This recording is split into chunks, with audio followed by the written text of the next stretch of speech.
So, ayan guys, magandang umaga. Nagpapakulo tayo ng babsi. So, pagpiprito tayo ng baboy. Lagyan natin ng sangkap. Magic peachy. And then,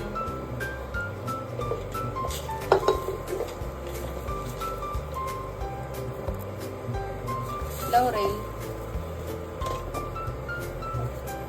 And then, pepper. Wala akong buo. So, yun na lang. And then, asin.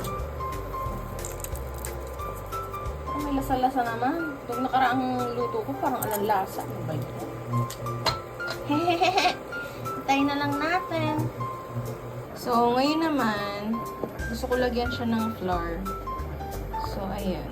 Gamit tayo ng flour. Tapos, lagyan pala natin ng konting cornstarch. So, ayan na. Lagyan natin ng cornstarch. And then, magic ulit. Ayun, lahat na natin yun.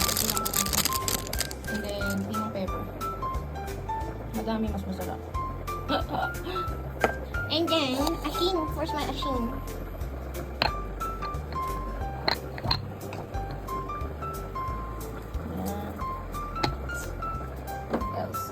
Lalo kasi yung ibang panlagay, lalagyan ko pa sa ano.